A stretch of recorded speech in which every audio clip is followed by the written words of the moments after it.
Guys, magandang araw.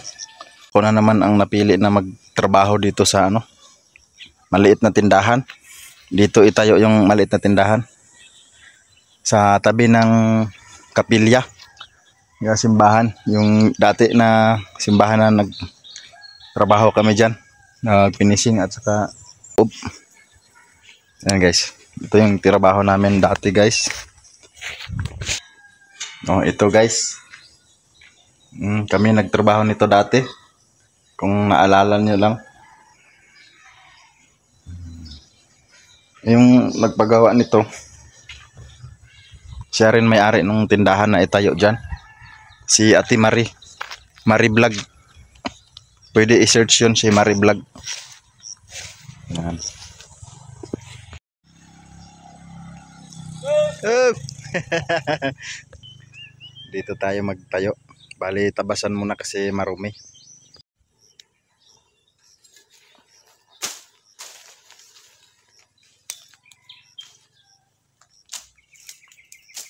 Madamo.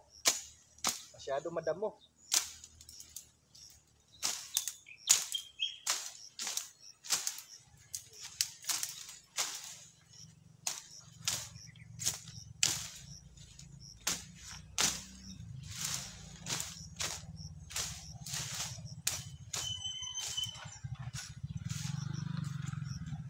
Kagawad. Lapas-lapas na niwad. Oh.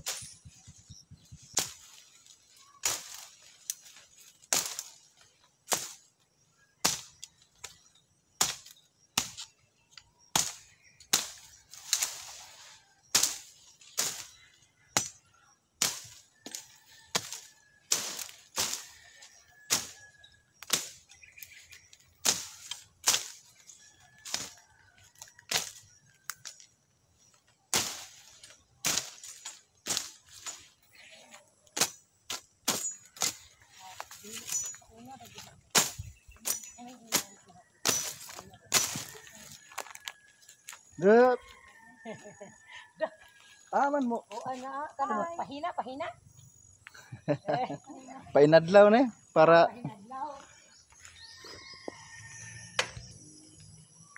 para natin ipalit sa kwan. Am-am.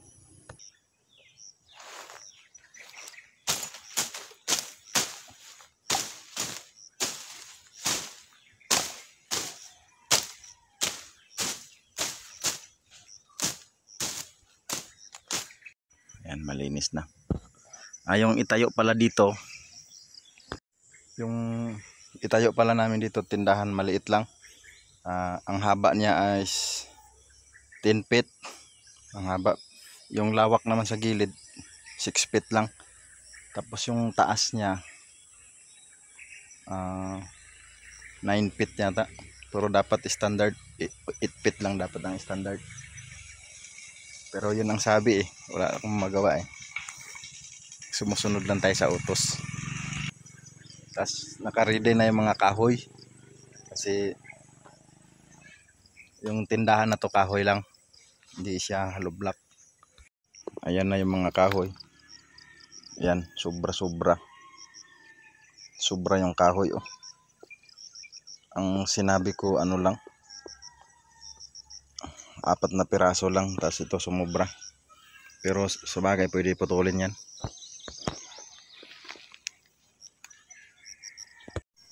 Yung may-ari pala ng itayo na tindahan nasa ibang bansa pa. Malapit na siguro siya umuwi, baka hindi na siya babalik sa ibang bansa. Doon pa siya ngayon, hanggang ngayon nagtrabaho pa. Ito na yung mga kagamitan. Tapos inaantay ko pa yung kapatid ko si Ricky dahil umuwi pa. Pagbalik nun saka na kami mag-layout para masukatan na namin. Malapit lang dito sa sa kalsada. Ayun yung kalsada. Siyempre maraming dadaan dito, maraming bibili. Si Kagawad. Dumaan si Kagawad. At nagbutas na rin. Ayan guys. Ayan na. Pag nag-layout guys, gamitan ng tansi. Pa-street doon. Ang itayo namin dito, ang haba 10 feet. Tapos sa gilid, yung luwag niya 6 feet. Ito guys. Gamitan ng tansi. Mula dito papunta roon 10 feet. Tapos gamitan ng squaller ito para makuha yung kwadrado. Ayan.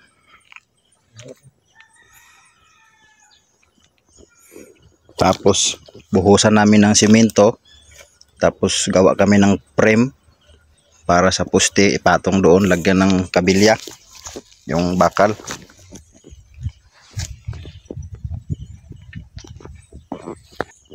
Dalawa lang kami ulit ni Ricky guys. Tapos yung trabaho namin doon sa kay Ate Ying, doon sa Talisayan, hindi pa natapos dahil burnout. Kanina sana kaso burnout, kaya dito kami nag-umpisa. Tapos bukas doon naman ulit kami. Kasi patigasin pa namin yung simento. Yung patungan sa yung poste na 4x4, ang haba ay 8 feet. Ang bilis ng trabaho namin, no. Nakabuhos na kami sa mga butas, tapos mayroon na kaming frame para patungan sa poste. Kailangan din buhusan ng simento para matibay. Maganda yung area dito, tabi ng kalsada, tapos tindahan. Tapos ang kagandahan, may simbahan. Yan yung simbahan. Maraming nagpapahilot dyan kasi healing healing simbahan. Hilot at saka panggagamot. San Vicente Ferrer din po ito na simbahan. Naglan.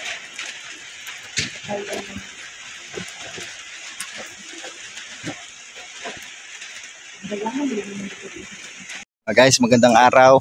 Ito yung pangalawang araw namin. Ito na ang nagawa namin, no. Malapit na kami matapos.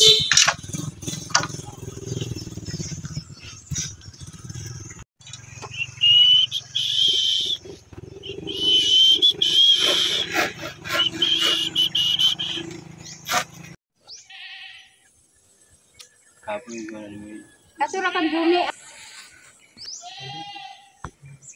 Yan guys, hindi matapos guys dahil kulang sa kahoy, kulang sa simento.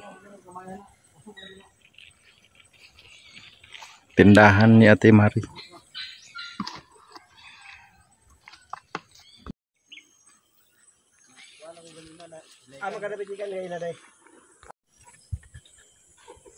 Ulahin naman ka nagsulod diri. Dahil naglagay ka to dito lagi. Wala. Kami na ni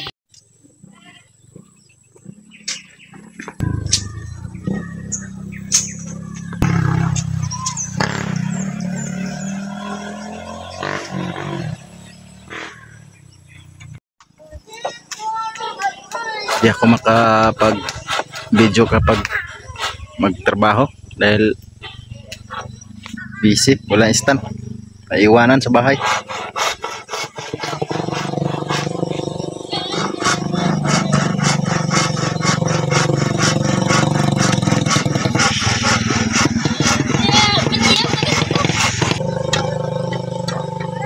Sumpayan? Sumpayan taas?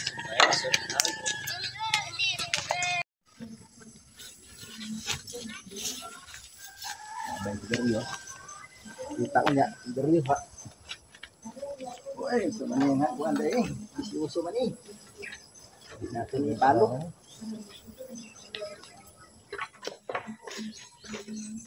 Kita tumutaas. Wala to. Dorong dai.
Guys, pang 2 araw to.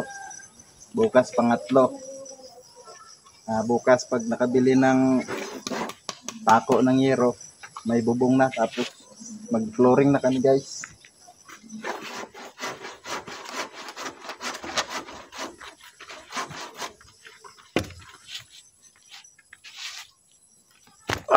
Okay.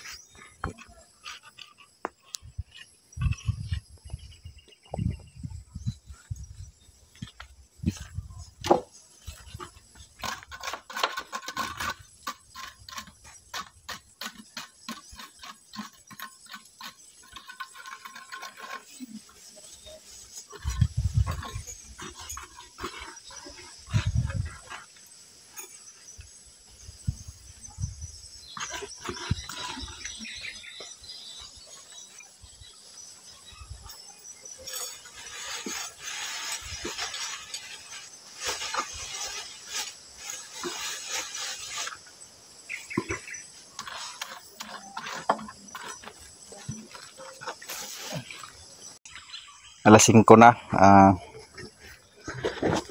Pahinga na kami dahil off na tayo sa trabaho. Bukas ulit guys. Guys, nasa bahay na kami. Tapos bukas ulit yung trabaho doon sa tindahan na pinagawa ni Timari. Bali yung trabaho ay paputol-putol. Kaya yung upload ko putol-putol. Minsan sa kabila ako magtrabaho, minsan doon sa kabila. Kaya baka magtaka kayo guys, huwag kayong magtaka yung pag-upload ko ay putol-putol kasi minsan doon ako magtrabaho sa kabila, minsan doon, kaya yung upload ko minsan putol-putol, paiba-iba, pabalik-balik. Sige guys, thank you, maraming salamat, thank you sa suporta, sa panonood, sa pagtitiwala. Sige guys, love you. Pang 3 araw namin to. Ayan, kabit na kami ng bukod. Tapos na mag-flooring, simentohin na rin namin. Ayan guys.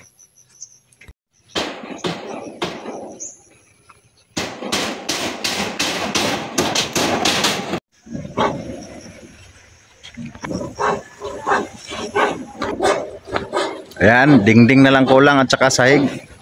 Flooring sa tindahan ni Ate Mari.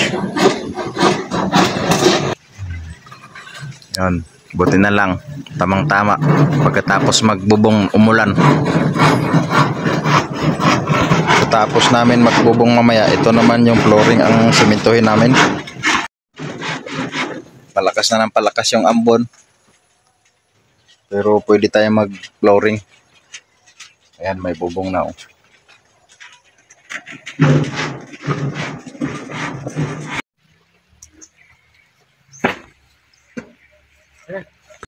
Umuulan.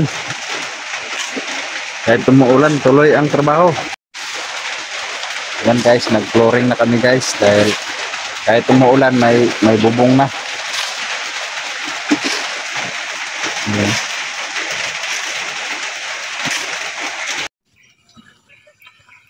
Ayan guys, naka-flooring na kami guys.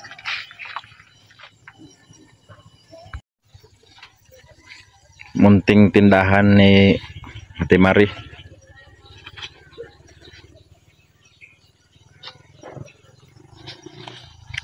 Malakas ang tinda dito guys dahil doon ang kalsada papunta roon. Tas ang gilid nito yung simbahan na ano, healing na simbahan. Senyor San Vicente Ferrer, andyan si Kuya Carmen maggamot, maghilot.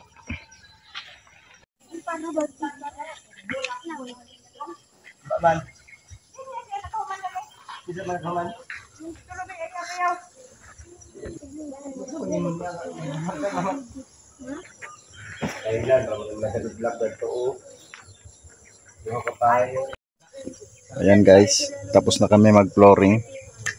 Wala pang division.